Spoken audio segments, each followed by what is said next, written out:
What's up, fam? It's Chappell, and we are back again with another episode of Recap Kickback. That's right, Recap Kickback, where we talk about whatever I want to talk about. That's the premise of the show, and thank you for joining us week to week as we discuss what I want to talk about. And again, that's what we're about to do. So it's the end of Women's History Month. We're kissing March goodbye as we usher in April. It's hot on to Aries season, so I'm in a good mood.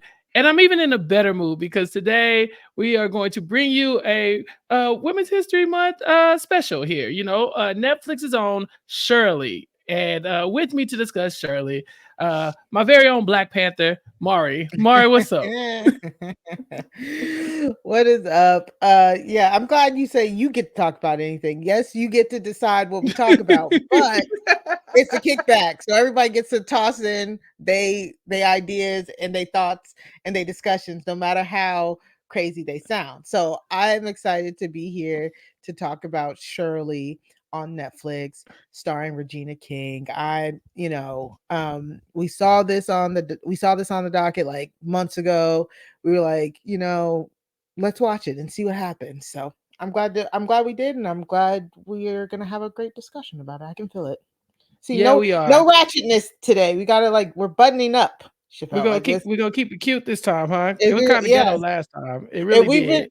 the last few episodes have been very gutter. I don't know. Maybe we need to get it up out the paint. Yeah, This week.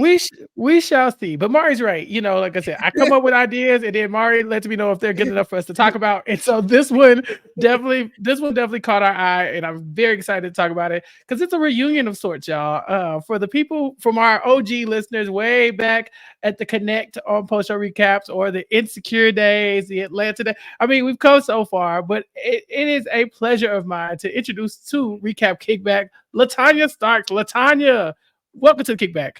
Yay! I'm so happy to Yes. be here. I'm finally here at your new Yes. house, your new home. You see it? It's nice, huh? You get into it. We Yeah. got Take your a shoes white. off. We got a white refrigerator though, so don't look Oh, directly at it. Yeah, okay. yeah. Not the yes. Mm. That was like. Listen, Ooh, it girl, gets not a good white here. refrigerator. Put those shoes on. Let's find you a home. Yeah, it gets kind of ghetto here at the Kickback sometimes, but it has never been better since LaTonya has gotten here. LaTonya, welcome. Where you been at? What you been up to? Tell everybody where you been. What if they're new here, they might just be new Kickback listeners. They might not know the legendary LK Starks. Tell them all about yourself. Well, we met during the dawn of post show recaps. Back when it was a thing. It has ceased to be at this point. But yeah, we recapped all kinds of Black shows. We did Insecure together. We did Snowfall together. Me and Mari did Swarm, and you were there as well for one of the episodes. We've had a lot of fun recapping stuff. We not long ago were recapping movies like American Fiction and The Color Purple, both Color Purples.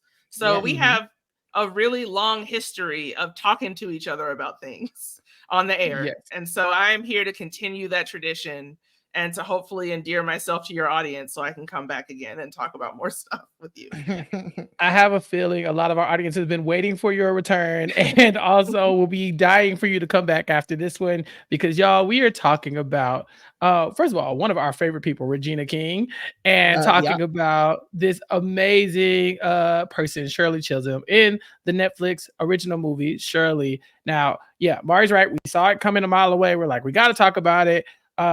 And I think we did our biopics, Mari and I did in February. So for Black History Month, we really got on top of that. Yeah, out the gate with biopics. And so it just made sense to do another one. And I guess we could talk about where this kind of ranks amongst those as we get into it. But I do want to thank everybody for listening, for chiming in on our Hulu, what was it? Freaknik, Wildest Party Never Told. Yeah, thank you for the feedback. Thank you for the reviews, all that. We love it. Keep it coming so we have more to talk about because today we're talking about Shirley. Mari. From Freaknik to Shirley.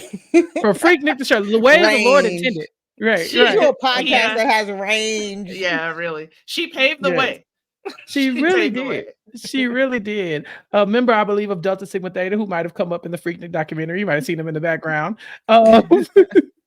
Not the Delta that Shirley lived for, but the Delta that we got anyway. But listen, Mari, tell us right now, what did you think overall? We're just giving broad strokes here.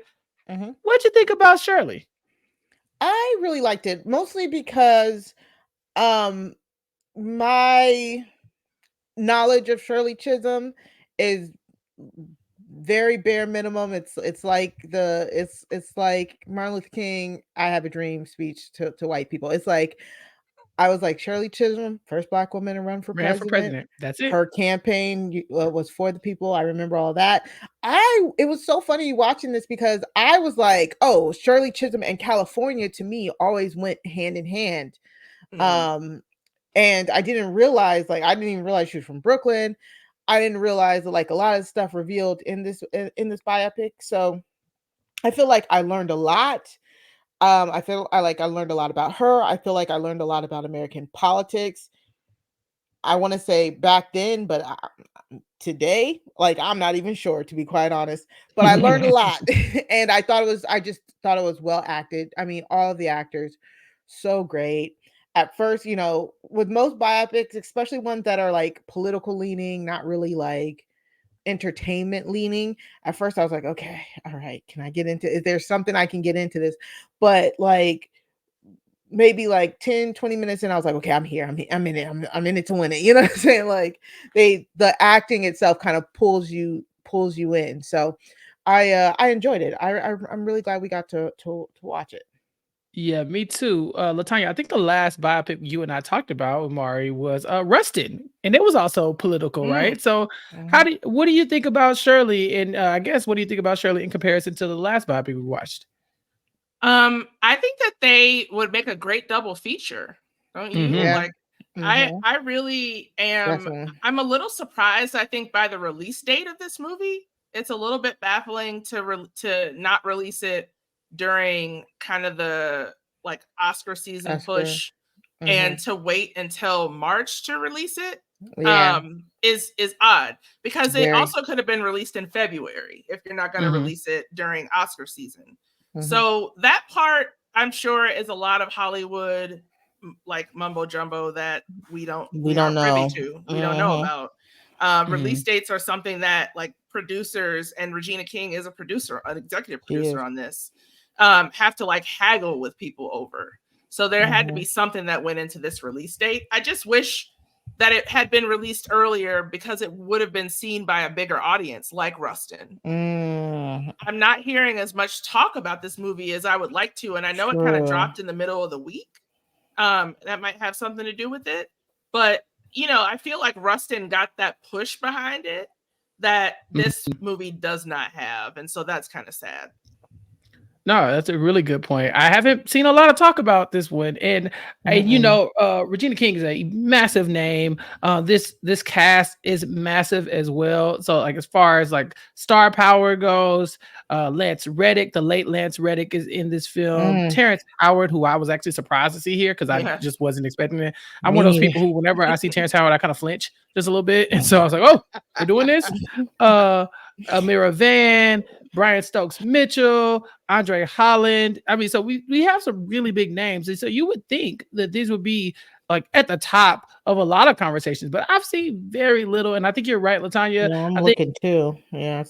I think Oscar season kind of really was like American Fiction and Rustin were really just at the front of these conversations. And then it's like, dang, I don't want to be messy, y'all, but you know when Black History Month ended and then everybody just changed their avatars back to the white stuff that they already was. Like they removed their black dot off the Instagram page and all that kind of stuff. It felt like after Black History Month, we're like, all right, we're done with that. All right, back to it. Yeah. Back to your normally white scheduled programming. And so maybe that's why, LaTonya, because have you not mentioned it, I really wouldn't have thought about the lack of discourse I've really seen about this movie. Yeah, I mean, it's kind of a larger discussion about how our movies how they get made, first of all, how they get promoted, the names behind them, and what those names mean in terms of Hollywood success. I know that, Rustin, for example, had the Obama's production company behind it. and they have become like huge figures in Hollywood at this point. So they had people rallying behind it. But like, you know, Regina King is not a name to like sneeze at or anything. Like, she is a multiple Emmy Award winner. She is an Oscar winner. She directed a little bit too, right? She has directed episodes of television shows, but also One Night, what was the name of One Night in Miami? One Night in Miami was her directorial debut for a feature. She's done like episodes of Shameless. She's directed all over the place. So it just makes me question just like how our stuff gets talked about and by which outlets, and what gets prioritized and what doesn't get prioritized. And it's really ironic that with a movie that's all about how Black women specifically are looked down upon and told that they can't in society, that's what they're doing to this movie as well. Yeah, especially being released after like you said, after the Oscar, not even just after Oscar season, like Oscar eligibility, but like you said, after the Oscars themselves. Like once the Oscars, the Golden Globe, all that stuff is done, you know, nobody's really caring about movies that are Oscar bait in a sense. So it's like this is weird timing. I didn't even think about that. Yeah, it's very interesting. Also, I mean, I'm somewhat of a Netflix expert. I do have another podcast called Nothing But Netflix, and I see what's hot on Netflix every week. It is part of my job. I go and I check the top 10 all the time, and Netflix will force something into the number one spot like it's no one's business. I mean, if a J-Lo project drops, Kevin James, if any of these big projects, Adam Sandler, their projects are always going to be number one for at least a week. And I know people don't be talking about it or watching that like that exactly for it to be number one. And when I checked the Netflix chart this morning, Shirley was the number 4 movie in the US today, behind I think number 3 was Super Mario Brothers. So, you know, I'm just saying, I'm not accusing Netflix of any foul play. I'm just saying that if there's a push to be pushed, maybe don't forget to push the Black stuff ahead to the front, because I'm just not a fan of, you know, Shirley ending so far behind, like on this countdown when you have movies from 2022, Mel Gibson movies, and Super Mario Brothers, all, you know, beating Shirley in the rankings. And I'm just saying, it's Women's History Month, y'all. Do the bare minimum here. Just give us the number a week. That's the bare minimum. Just a week, y'all. Netflix's response to you would be like, "Well, we believe in Black history every month, which is why we released it in March." Right, exactly. So it's like, so Women's History. No. No. There are women in these other things. Why am I being obtuse? But yes. So that's our introduction to Shirley. We kind of glossed over it a little bit, but of course, the cast is iconic. We said we could talk forever about Regina King, but I do want to talk about Lance Reddick. LaTonya, we lost Lance Reddick last year in March, I believe. Almost, what is it, a year? Almost to the day that this Shirley dropped. I believe it was March 17th, maybe. Wow. So it was pretty close on. Seeing Lance Reddick here in this film, it made me forget that he passed away, because I was watching it. I was so invested in his acting, and about halfway through I said, "Damn, Lance Reddick really gone." And then that was it. I was like, ain't nobody told me nothing. You know, it hit me again, because Lance Reddick is so good in this role. Yeah, he is. Yeah, when he came on screen, I was like, "Oh no," because I immediately remembered that he had passed away. But he's really good. Everybody in this this movie seems to have worked with a dialect coach at one point or another for the movie, because he's really good at like changing his voice a little bit. There were times where he got frustrated with people, where I personally, being the horror fan that I am, wanted to see Papa Legba possess him a little bit. For those of you all who watch American Horror Story. But yeah, no, he was just like a dignified presence in this movie that was 100% behind Shirley, no matter what she did or how lofty her ambitions were. For not even just that time, but for this time. Like, we haven't really seen a ton of other Black women running for president for a reason. Right. Mari, I Yeah. told you I flinched when I saw Terrence Howard. But I know he's one of your faves. So Wait, what? how'd you feel? Yeah, you don't have to Now lie you're here. You doing know, it to Mari. yeah, I'm like, who? you could be yourself here, One of my recap kickback, Mari. It's okay. favorites. Your I don't fave. understand this. But yeah, Terrence Howard as Arthur Hardwick Jr. Did you know Terrence Howard was in this movie, Mari? No, I didn't. And then, like, I'm not even gonna lie. It took me a minute. I was like, wait a minute. Like, I did. Like, wait. Are we still doing this? Yeah, because again, I think that first 10 minutes of the movie, he didn't realize he was in the movie, and then he kind of turned it up a little bit towards the middle. So he was there. He did a pretty good job. I was kind of struggling, like, what is your job in this campaign here, sir? And we find out at the end. His job was to foreshadow becoming her husband. That was his job. Exactly. Yeah. Exactly. Let's just talk about that for a second, because Yeah. I'm thinking, okay, this is the Shirley Chisholm biopic. They're not going to show Shirley in a negative light, but I don't know a lot about Shirley. I'm like Mari. When you say Shirley Chisholm, I say ran for president. It's like that is the line I was taught in elementary school. Yeah. That's how I remember this woman. So when I see that she is a married lady, but her and Terrence Howard doing a lot of longing handshakes and a lot of staring at each other, I started to close my cardigan up. I said, well, Shirley, well, what is about Barbara? This is Shirley. Now, what is about to happen? You know, I was like, what are we about to do here? LaTonya, were you already familiar with this story? Did you know where this was going, or were you like I confused as to why Shirley was making eyes at this light-skinned gentleman? I was not familiar with this story. I'm probably a little more familiar with Shirley Chisholm just because of how the women's movement did her so dirty. I studied that. But like, with the second that Terrence Howard came on screen, he like reaches out his hand and she goes in for a hug that lasts a little too long. And I was like, oh, okay, I see what's going on here. But her husband was right there. The whole time. The whole time. Except for when he needed to be, in which case he was off playing with his camera or something. But like, I did not know that this was going to happen. I did, after I saw them exchange that glance and that hug, look up whether or not she stayed with her husband and realized that she in fact did not, and this was her second husband. So They called me Mr. Magoo because I didn't see none of that shit. I was gagged and gooped at the title sequence. They showed us the corresponding characters and their real life historical figures, told us what they were up to, and I was like, oh, okay. And then it said Conrad and Shirley divorced in 1977. I was like, oh damn. And then it said Shirley married or whatever Arthur in 1978.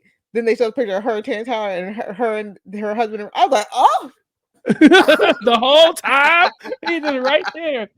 Look, I have grown accustomed to being suspicious of Terrence Howard, Mari, whenever I see him. I think that's what it was. I wasn't paying attention. That is very smart. I'm not familiar with Terrence his game. Howard. Yeah. I try not to be familiar with his game, but you know, there were too many glances. There were too many long held looks. He brought her food after like the big blow up happened in her campaign headquarters. You know, like it all makes sense now. Yeah. Sorry, that's still funny to me. Brian Stokes Mitchell is also in this film as Stanley Townsend, and I was like, it's good to see Black King Brian Stokes Mitchell. What does he do? Who's he from? What's he from? What he do? Brian Stokes Mitchell is one of those people who've been in everything. I believe he's a Tony Award-winning actor. I think several times over, or at least Tony nominated actor several times on her. I'm trying to see what the biggest role you would know him from, because he's been in like yeah, obviously from Fresh Prince. From Fresh Prince, the one who Hillary's boyfriend. You know, the one who will you marry me? He was also in Mr. Robot. I don't know if anybody watched that. I only got past. I didn't get past like the first season. Yeah, he was Rachel Berry's Black Daddy. I'm trying to think of what else.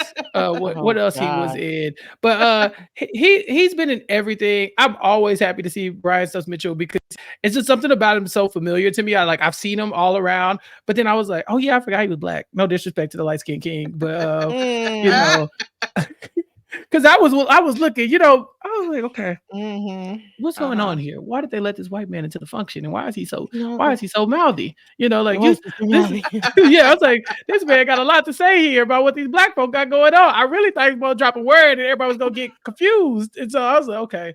But Brian Stokes Mitchell is here. I was very happy to see him. Again, this for me, this felt kind of new, like Rustin, where I didn't know the story. So it felt like I Yeah. was learning all these characters and historical figures a lot at the same time. Mhm.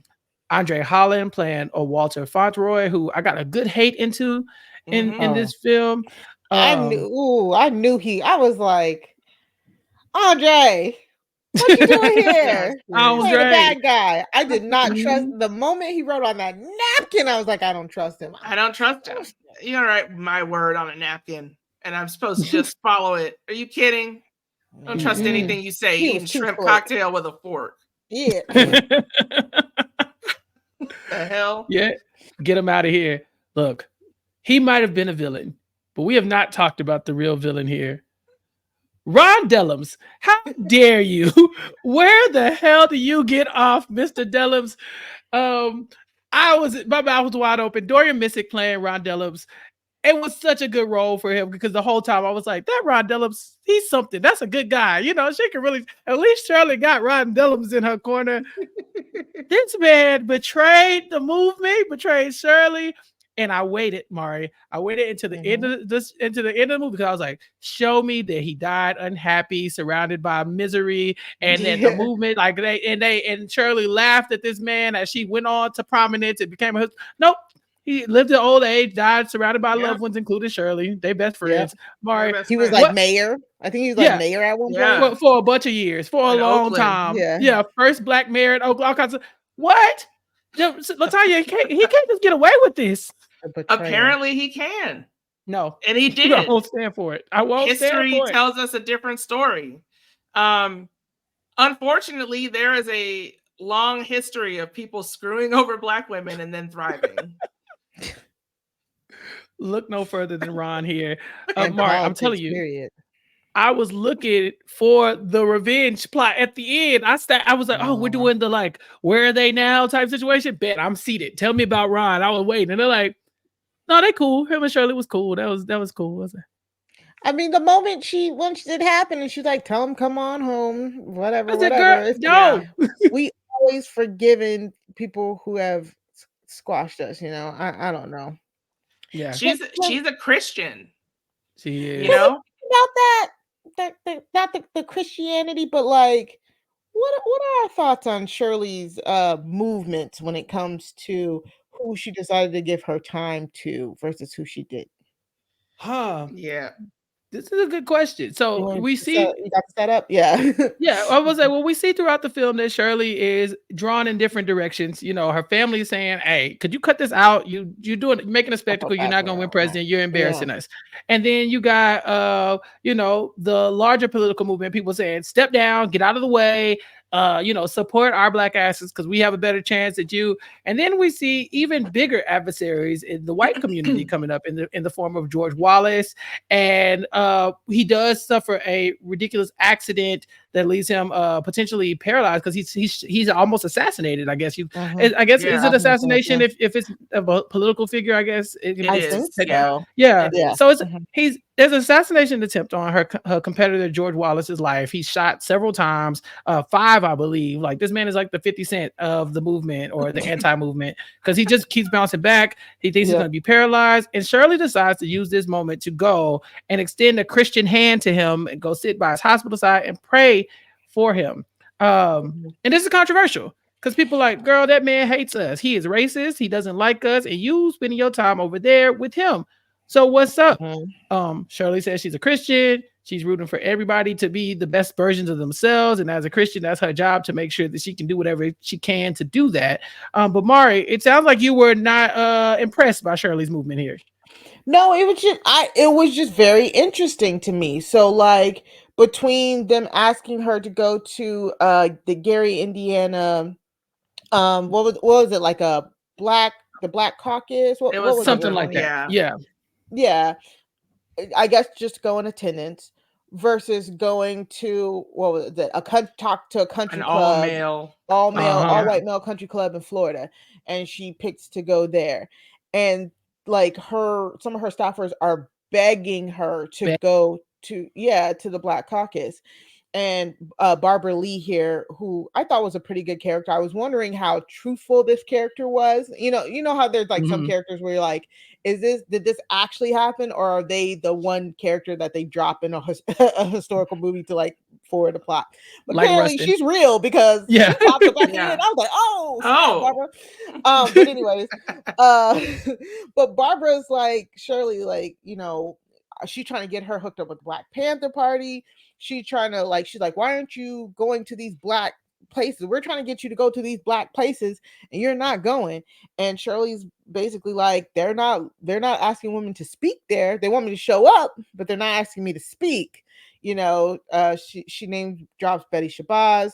Like, they're not letting women speak. And so she goes on and say, like, Black men just want to run. They don't want to listen to us.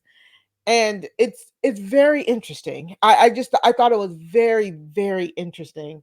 And I liked it, because it's like, it's not just the picture perfect ideal of what you think, because the backbone of her campaign, and you can still see it, is she wants to talk for the people, speak up for the people. We see her talking with we see her talking with domestic workers and stuff like that. And she's trying to be of the people. She doesn't want to do politics as usual, but it does feel weird that it's like, but you're skewing all the Black politics, Mhm. but Yeah. I thought it added a lot of good nuance. And so then when she does end up partnering with the Black Panther Party, I was like, wait, that was like a turn. I was like, but you gotta remember, like, back then the Black Panthers were like good. I mean, they're not saying they're not good, but I'm just saying, like, let me shut up. They used to be But worth. They used to be worth. They used to be worth a damn. When yeah. the Black Panthers ain't what they used to be. I agree with. Wait, That scene was fun. That scene was fun. yeah, they weren't demonized like they like are today. Like, Mhm. so it was very, very interesting, and I wish they focused more on California, because I feel like a lot of what I know about her is from California, but it felt like it wasn't like as highlighted here, other than the Mhm. talk with the Black Panther movement. But yeah, I just found that very interesting, that she chose her engagements uh specifically, and half of the time it was against the will of her campaign. Yeah. Yeah, literally everybody was begging, kicking, and screaming to get her to just do the logical thing, but she was going Yeah. where she felt like she was drawn to, that she could make the best impact. And there were moments throughout this where I was like, okay, but like if she keep moving like this, there's no way. Like I know the The Black spoiler vote, alert, yeah. she's not gonna Yeah. win. But at the Yeah. same time, I was like, you're not gonna get close. You keep acting like this. These people Yeah. are at least trying to make you see reason. LaTonya, do you think a part of the reason why we don't see a lot of California is because Shirley was so against even talking about California? I mean, every time they brought it up, she's like, nope, we ain't gonna get no delegates there, so might as well shut it down. I guess the one thing that I will say about this movie is I thought the structure was a little odd. Like, Mhm. they skip around in time a lot. Mhm. But like Mari said, they're not focusing on what most people know her from, which is California. I mean, I can understand from a narrative perspective how they would say, because she was against focusing her energy on in California, then the movie should not focus on California either. But like, Mhm. I feel like that's deleting a big part of the plot that Yeah. Mhm. we need to go forward. Because if you look at it and just like, not as like a Regina King vehicle or like as a vehicle for all of these amazing Black talents, this is a movie ostensibly about a person who ran for president and lost horribly, right? Yeah. Yeah. So you have to, like, as like, just for the audience, give us highs and in Mhm. addition to the lows. And I feel like that there would have been more highs in California, even if ultimately it didn't go her way. Right. I'd agree. Yeah. I'd say that there were, Mari, tons of moments where you feel like you're watching a story of triumph, and then they say, okay, that went well. Let's read the results. What are we looking at in polls? It's like, all right, you got less than 1% of the vote this time. That's an improvement, right? It's very funny. It's like right after the Black Panther Party announcement, they're like, yeah, we got to get behind Shirley Chisholm. And the next thing you know, it's like McGovern wins the state. She got less than 4%. I was like, oh, okay. And they did that several times. It was incredibly hilarious to me, like not in an intentional way, but it was like they definitely lingered on the good moments and the historical moments in her. Like it's so weird, right? Because there are things that I really wish they elaborated on that they didn't, because I guess because it's Shirley, it's called Shirley, so it's about Shirley, so they can't elaborate on some of the things. Like LaTonya said, the women's movement, they couldn't talk about how the women's movement really like turned their back on her. The most we got is like a line. She's like, "Where are the women? I showed up for them. They didn't show up for me," you know. Or that was it, though. Like, that was it. Yeah. If you wanted more like nuanced, like a more nuanced portrayal of what happened between Shirley Chisholm and the women's equal rights movement, you can watch Miss Americana on Hulu. It was an FX show. It was really good. America, I think. Americana is the Taylor Swift. That's the Taylor Swift documentary. You're right. Yeah. It is Miss America. Yes, Mrs. America. You're right. Really good show. Stupid Taylor Swift. So no, I'm just like, yeah. It was a great. Uh-oh. It was really good too. They was both good for different reasons. Yes. Not her stealing another. No, anyway. It was Americana. Mari, please. Mari, please. I'm sorry. They're coming. LaTonya came on her first and last episode ever of the recap kickback. Yes, you're right. It was called Mrs. America, and it was very good. Yeah. Uzo Adoba did a great job as Shirley Chisholm. That was an amazing story about the women's equal rights movement, even though it was told from the point of view of the woman who was trying to stop it. So it was great. Great. But anyways, yeah. So I felt like the lawsuit against the media and stuff like that. I would have loved to hear more about that. Yeah, that's cool. But it was like, are we going to do this lawsuit? They're thinking about taking on this lawsuit. Let's do this lawsuit. We won the lawsuit. I was Remember the lawsuit? It's a really big deal that Shirley Chisholm is responsible for equal time and the FCC regulations the way that they still are today. And I feel like other than a frightened Lucas Hedges, which is like his default stance throughout the entirety of this movie, just afraid to do stuff that people keep asking him to do and then doing it anyway. Yeah. We didn't get anything. We got nothing about that. And that's a really big deal. Like that in California, those two things should be focal points in this movie. And did we even see the debates? No. We saw her do her like the straight 30 minutes camera by herself. Yeah. We heard how good she is at debating. We did. I would like to see it. Yeah. This feels like a character study of Shirley and not Shirley the person we know. And I think I think her identity and like the historical figure in her identity is tied to like in one like to us. So we're like, that's a part of her. Why aren't you talking about those things? It's like if somebody showed you a Martin Luther King movie and they were like, yeah, he did some speech on, there was a march, but it's fine. Let's talk about how he was at church. And we're like, bro, really? You want to talk about how he was at church? That you got us here to talk about Martin Luther King, and that's what you're gonna talk about? And so I think it's kind of similar to that, where it's like it was showing us a lot about the person, and I think we don't get to learn about Shirley Chisholm the person, so I appreciate that.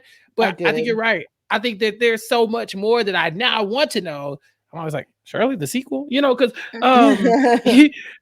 Shirley the remix. I just even when you bring up Lucas Hedges, I haven't even mentioned him yet, but like he was doing what he does, Lucas Hedges things. But there's a moment where he does have to go and sue the big television networks. She's like, yeah, I want you to press charges. I want you to file a lawsuit. Yeah, go do that. And he's like, what? She's like, yeah, go do that. That's normal. and he goes As off, a and then law we student, by the way. yeah, as a law student, yeah. Yeah. And he's like, with no money. The man has no money. Shirley and them have no money. She They have spent every absolutely no dime. money. They are the brokest people who've ever run for president. And she's like, yeah, go sue them and see what happens. Then he comes back like 30 minutes later, like, by the way, we won. And he's like, oh. Well, we lost the was it first easy? one, but we won the second one. Right. We knew we were gonna lose the first one, so that don't count. Just yada yada yada. Yeah. We will Yada win yada that match. yada. Right. And you're like, damn, was it that easy? Was it just like, what did you say? Right. Did you have to? Did Shirley have to speak? Do we get? I mean, we know nothing about. We got absolutely nothing about that lawsuit. Yeah, but we do learn a lot about Shirley's background and her family, or at least enough about her family to know that her family, amongst the many people who were not in agreement that this woman should be running for president. Mari, I know you said you felt bad for her.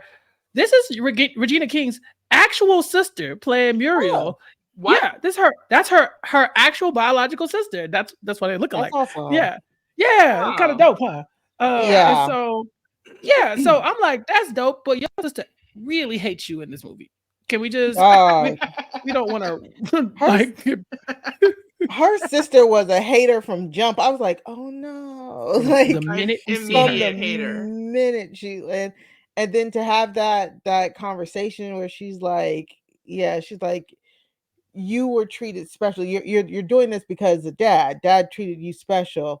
And then you get this long, like he had 4 daughters, but he left all his money to you. I was like, oh, that's why you're mad. Like it was like, oh, this is brutal, man. Just brutal. And then her sister called and she's like, you ain't special. You're not anything special. And it was just, I was like, man, this is harsh. I mean, she's not wrong in the sense of like, this ain't working. You're just throwing all your money away. And she's telling Shirley, like, you make your family, you make everybody feel like nothing around you. I was like, dang, jabs, body shots, like mink, mink, mink. Yeah. I did feel bad because I think again, this is what you guys were saying. This is where the character study comes in, because we're kind of like seeing Shirley's life, her personal life, take huge hits here between her sister and her mother, her relationship with 2 of them, to also her relationship with Conrad, which we talked about a little bit, like, so it was, yeah. I like these moments because these are the moments we don't know about. You're not going to read these moments in the history books, but also it's like, damn. Like, yeah, her sister, like from the moment that she's on screen, she's just given the stank eye to Shirley. Like, just immediate, I don't like you. I won't even say goodbye to you at your own party kind of vibes. Yeah. Oh. Yeah. There she goes. Look at that. That's Raina. Yeah. Oh. I just thought they had similar names. I didn't even Yes. put 2 and 2 together. Raina King and Regina King right there next to each other. Yeah. Yeah. Their parents love some queens, don't they? A pair of queens. Yeah. Well, look, yeah. If you got if you're watching this on YouTube, then yeah, we got the picture up. It is a picture of Raina, John Ridley, and Regina King on the red carpet, Netflix, like kind of, well, red carpet, but on the premiere for the Netflix unveiling here in California. But yeah, that's her real life sister, and I believe it's her acting debut as well. Oh, well, she did do a good job of playing a stank sister. So mega hater. She did. Yeah. It was a nice moment when she finally talked to her sister on the phone. Yes, it was. Yeah. Like when her sister finally stopped being a hater at the very end of the movie. Her sister and her mama kind of too, just to proxy. After she lost. Now that you're done with this, we think you did a great job. Now, please don't do it again. Please don't do it again. Yeah. LaTonya Mari mentioned Conrad and throughout this film. And, again, if this is a character study on Shirley Chisholm, I don't know why you would present her like this unless it was accurate. Like what did this woman do to you to make her seem like this? Because Conrad, from what we can tell, it looks like a loving, supporting husband who has been shunned to the background, like Regina King's sister, like in this movie as well. Muriel in this movie, not Regina King's sister, Shirley's sister in the movie, like almost playing second fiddle to her, and in a way that it's not the most becoming. The interaction between the 2 of them, I was like, yeah, just break up, just go ahead and get a divorce. Yeah. like, there are things about it that I can understand, though. But you also have to look at them from like the perspective of somebody in the 1970s, a man in the 1970s. Like, Mm-hmm. if I, in this day and age, in 2024, had a long trip after a long day in the office, and I finally get home, if there is not dinner ready for me, then we are done. That is the end of our relationship. Mm-hmm. But in the 1970s, men just didn't do things like that. Like, they didn't think that, I mean, many men still don't, but they just didn't think that it was like a part of their role, right? Like, he thought of himself as a protector. He was her bodyguard, he was her photographer. But that was not necessary. That was only part of the role that she wanted him to play. And some men just can't deal with women that outshine them. Mm-hmm. Mm-hmm. And I mean, I don't know if Conrad was like that, but I mean, like, it's tough because I think it was both ways. Like, he didn't support her in the ways that she needed him to support her, Mm-hmm. but in the ways he thought he could, which is two different things. That happens in relationships a lot. You think you're doing what you need to be doing, but you're not doing what they need you to be doing. And so you have that, but then Shirley, when we get to the part where they're arguing over money and Shirley's about to put in what was it, like $46,000. Oh Too my much God. money in the 70s for Sorry, sure. 36,000, which is like $1 million 36,000, yeah. now. Like $1 million straight up. And he's like apprehensive about it because, again, by this point the campaign is struggling. It is on its last. It is limping. And Shirley goes, "It's my money," and he was like, "Well, then why are we even talking?" I was like, "Damn!" Like, she didn't. I mean, have to do all that was a good point. Like, when she yelled, "It's my money," I was like, "Ooh." Yeah.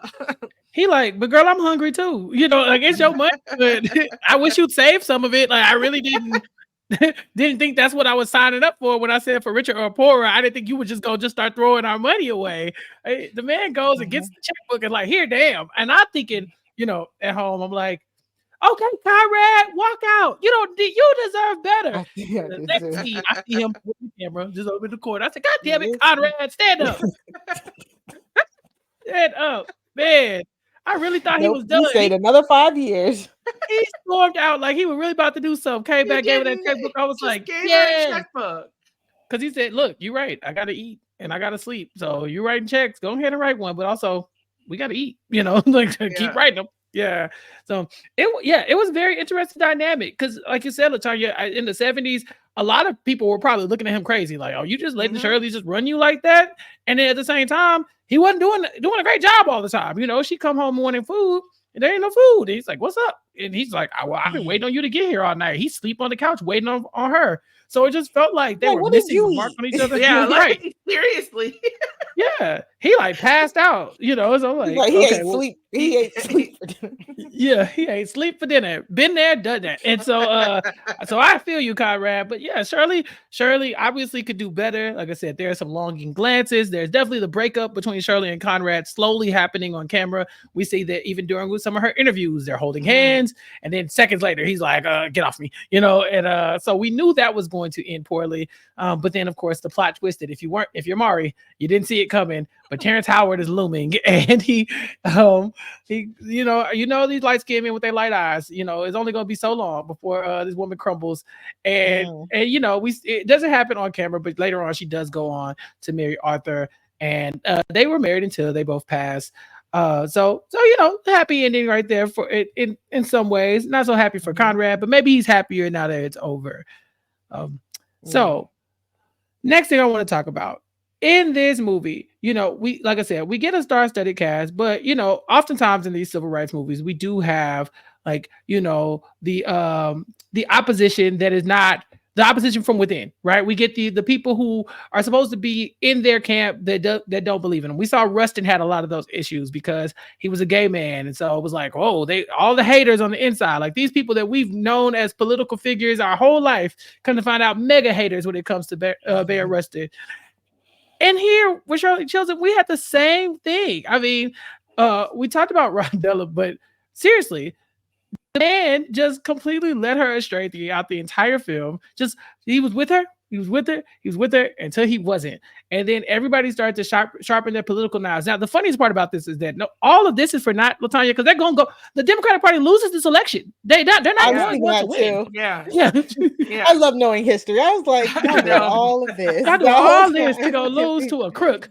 A crooked, Yeah. crooked criminal. Uh, Yeah. And like Shirley said, you know, giving up everything you have for scraps from the table as opposed to trying to take it yourself. It's like there was no one believed in this woman except for people in her extreme inner circle. And even at times they were like, this is ridiculous. Like, doubting, don't you think we should stop? yeah. Which you can understand. Yeah. Yeah. I really wish they had outlined what they were fighting for by the time that they had lost. You know what I'm saying? Like, Yeah. I feel like I picked it up, but I also feel like it would have been nice to get like, tell it to me like I'm 5. Like, so like they're fighting for control of delegates because, you know, we have an electoral college system for the convention, for the primary. You have to hit a certain number. They said it. McGovern had to hit 1,500 delegates in order to get on the ticket. Once a lot of these little smaller candidates realized they weren't going to win the presidency, the move shifted to get as many delegates as you possibly could so that you can then leverage your delegates to get what you want on the ticket. So for some people like maybe Ron Dellums or Fauntleroy, who might have gotten Secretary of Treasury, we don't know what he was promised, but like housing. They always housing, yes. Always promise the housing. niggas housing. Yeah. They gave a heart surgeon housing. Housing. It make sense. He deserved it though. He so. definitely did deserve it. He deserved less. He deserved way less.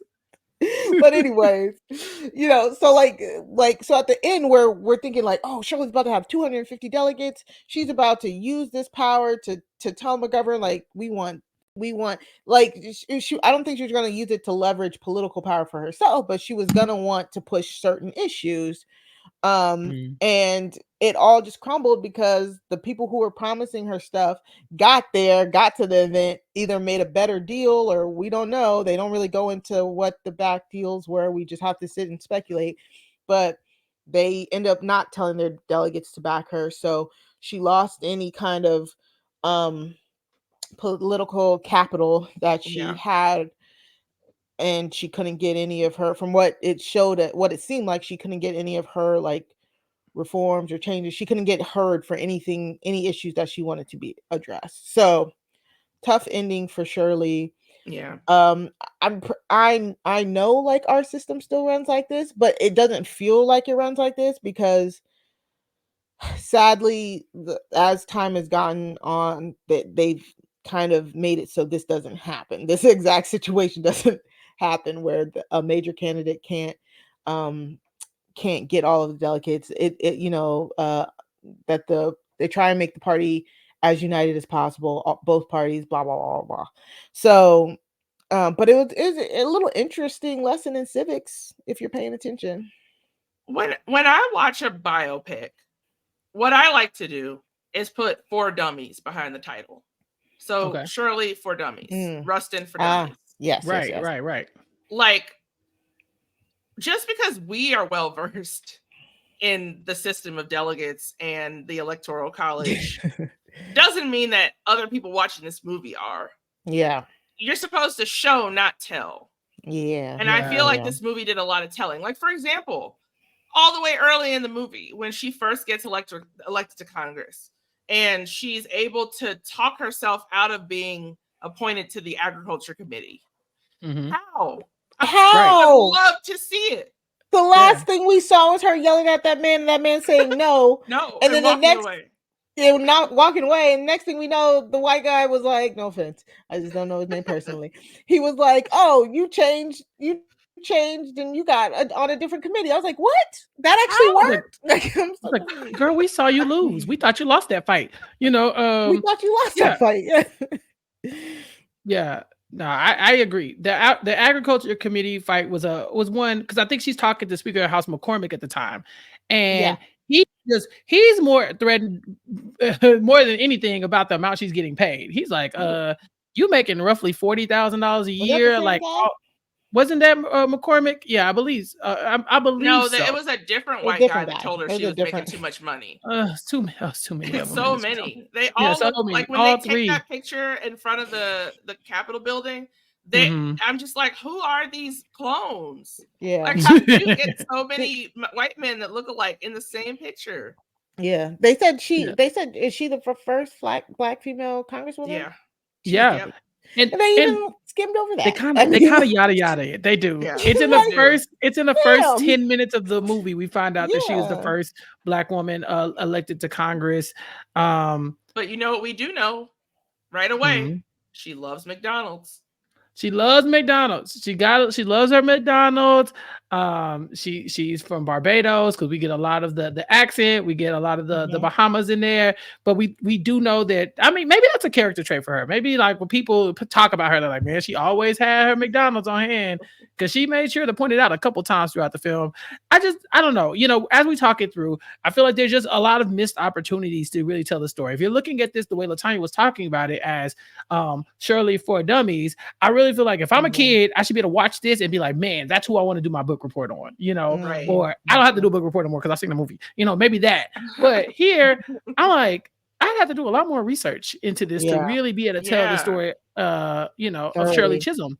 Yeah. And I think that even me knowing vaguely what was going on around time, being able to watch the movie and put those things together, I still don't think I have, like, if you told me to give you the Shirley Chisholm, you know, the one pager, I feel like it would be very by the numbers like this, you know, like ran for president, you know, women's movement, did not win president.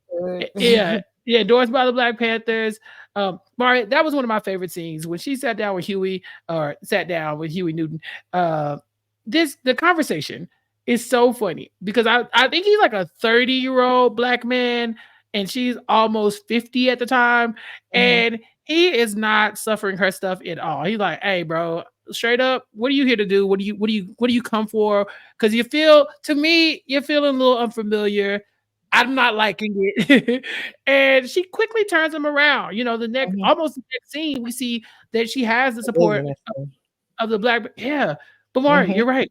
Kind of would like to see it. You know, what does it look like with Shirley and the Black Panthers? Right. Like I would have loved for them to flesh that out. Like Huey being like, you called us shameful. She's like, no, I said it was a shame that you were necessary because, you know, the failures of government. I loved a lot of her nuanced speeches about because that's stuff that we're thinking about right now. It's like we're putting band-aids over bullet wounds, trying to fix some of this political stuff, and it's just not working. And Shirley was about fixing the overall systemic things, you know, and the Black Panthers were too, you know. So it was very good. I thought that was a great interaction at Diane Carroll's house. At Diane Carroll's house. LaTonya, did you know this? No. When they said when Huey wants a neutral place to meet, and they said where? At Diane Carroll's house. I was like, what? What's on purpose? Like, I know who Diane Carroll is. Why is this considered a neutral place to meet? And how did she get to the status? And that's so cool. And I feel like we got like a 5-minute scene between Diane and Shirley. I like probably the movie to be more about California because it would mean we get more Diane Carroll. yeah, that's real. Diane Carroll played by Amira Van in this. Amira Van. I know her best. I don't know if y'all recognize her, but I know her best from How to Get Away with Murder. She said Laura Castillo. You know, so every time I see her, I think Miss Castillo. You know. So How to Get Away with Murder? She's I don't think she's a detective, but I think she is a detective in How to Get Away with Murder. She's an attorney. She's Tegan. But yeah, she's always coming to she's always showing up, Miss Castillo. And so the whole time I was watching, I couldn't unsee Castillo the whole time. But it was so dope, Diane Carroll, who we lost not too long ago as well. It's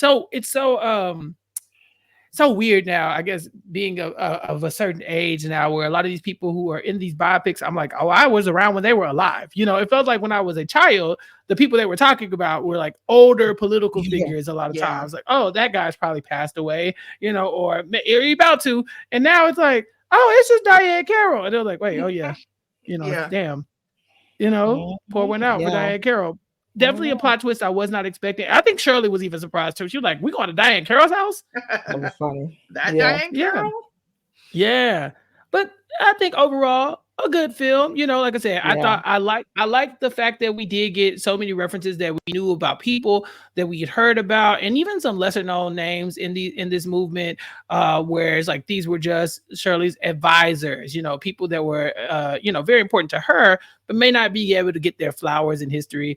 Also, Mari, of course, outlined that Barbara Lee is in the film, and then by the end, she's telling her story, being that Shirley is one of her mentors, and so that's fun. But I think overall, for me, I really enjoyed it. I thought it was cool, but I cannot lie and say I didn't want more. So, like I said, LaTonya, we're waiting on Shirley too. Shirley's Revenge. Yeah, Shirley too. Cruise Control. Right. Exactly. Exactly. Shirley to Electric Boogaloo.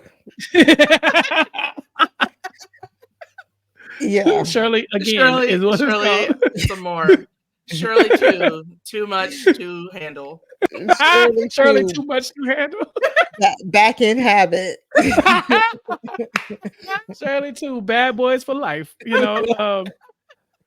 All that to say, for me, I could have used some more Shirley in my Shirley, but it was a great job from all the actors. I loved it. I will tell people to watch it, but at the same time, I might say go watch some more stuff too. Get into it. Get into the legacy and the life of Shirley Chisholm, because it was a very interesting documentary about a very interesting woman, LaTonya. Yeah, I mean, a woman who paved the way for basically all of the women that are in positions of power in Congress today. So, yeah, everyone thanks Shirley. And watch this movie. Yeah, Mari, final words about Shirley? Yeah, it honestly, great movie, well acted. We did get the character moments about her. I feel like I know more about Shirley Chisholm herself, but definitely need to go brush up on my history about her and what she did that's so long lasting, But I really enjoyed it, and I definitely suggest as many people as possible go watch it. It was great. Yep, agreed. All right. Well, that wraps up our coverage of Shirley. It was a great time. LaTonya, thank you so much for coming. Again, if you have any suggestions, LaTonya, any recommendations that you would want us to talk about here on Recap Kickback, you're welcome back all the time. Come on back. Come chop it up with us. People don't know this, but this is the biggest pro Gail Bean podcast that ever existed. Yes. And she's got a lot of stuff in the works. We know the Snowfall spinoff is coming soon. And so LaTonya, we ain't talking about Wanda without you. So definitely be prepared to come back. I'm so excited. The Bean-a-sance is on us. It's upon us. The Bean-a-sance. Yes. Well, LaTonya, in the meantime, tell people where they can find you and what you're up to. Well, right now I am making the rounds on some podcasts, having a good time. I guested on Silent Podcast. I don't know about that with Gia, where we talked about the first episode of Survivor. So that was like one of the only times I've ever talked about Survivor on a podcast. I love Survivor now. That's a new development. Hey. So yeah, I'm excited about that. I've been on the Movie Ladder podcast back to back. First, we talked about Poor Things, and then we talked about Barbie, because I've always wanted to talk about Barbie on a podcast, and that happened. So you can check me out there. And then you can check me out every week on the Top Chef Wrap Up with Haley and Kurt, where we break down every new episode of Top Chef. There's a new one happening tonight. The whole new season, no Padma, but Kristen Kish is the new host, and she's doing a really good job. Plus, they've introduced some new twists in the show that I'm getting used to. I'm not sold yet, but I'm getting used to it. And then if you want to know more of LK Starks, or on Instagram at Stormborn1222. Give me your plugs one more time. Yeah. Your social media handles one more time, please. If you want to know what I'm up to, you can follow me on Twitter at LK Starks or on Instagram at Stormborn1222. All right. Thank you, LaTonya. And again, Thank you so for happy to having have me. you I back. had so much fun. No, this was a great time for sure. Mari, Yes. what's up? What you got going on? Well, of course, every week me and Sarah Carradine bring True Crime Tuesdays to RJP over on the Crime Scene podcast. So if you like hearing us review documentaries, docu-series, just go over there and check us out. You can find us on robhasawebsite.com/crime feed. That's robhasawebsite.com/crime feed in order to subscribe. You can also find me and Matt Scott every week on the Wrestling Recap podcast, where we bring you the highlights of the week in wrestling. We're WrestleMania is here. We are literally on the road. We will be there in mere days. So if you want to follow us as we go to WrestleMania in person, you can go to the Wrestling Wrap Up YouTube page, youtube.com/@Wrestling Wrap Up. Again, that's youtube.com/@WrestlingRJPUP. And we're going to do like little shorts about us like going to Philly and meeting up with a lot of like wrestling podcasts that we've done content with. So it's going to be so fun. So make sure you're subscribed to us, and also follow Rahapgrams, because I think we're going to take that over as well. It's just going to be so fun. So subscribe. You can listen by going to robhasawebsite.com/wrestling feed as well. You can find me on Twitter at Mari Talks Too Much. That's 2, like the number 2. And I post everything I'm doing over there. Chappell? All right. Thank you, Mari. And as for me, Recap Kickback is where you can find me doing all of my best work here. We got a lot coming your way, but it's a blast every time. So make sure you're subscribed to Recap Kickback. Go to recapkickback.com/subscribe. Join the Facebook group, recapkickback.com/Facebook. Add us on all social media at Recap Kickback to let us know what you want to hear us talk about. I'm also guesting on another podcast soon. I don't know if it's too early for me to reveal that one for them, so I'll wait. But I'm doing RJP, the RJP Bravo feed every week with Sasha, talking about Below Deck. So if you're a fan of Below Deck or the drama on Bravo, check me out over there with Sasha. Every Wednesday we go live on YouTube to talk about Below Deck. And then Josh Wigler and I have been talking about 3 Body Problem on Netflix. It's the #1 show on Netflix, and it's a great time talking about it. But I mean, it's a crazy show. We had special guest Christian Hubicki on, so check it out on the Nothing But Netflix podcast to keep up with all the stuff we have going on over there, and to keep up with whatever Netflix shows we're talking about. I guess we stole this one, so we can't talk about Nothing But Netflix. Yep.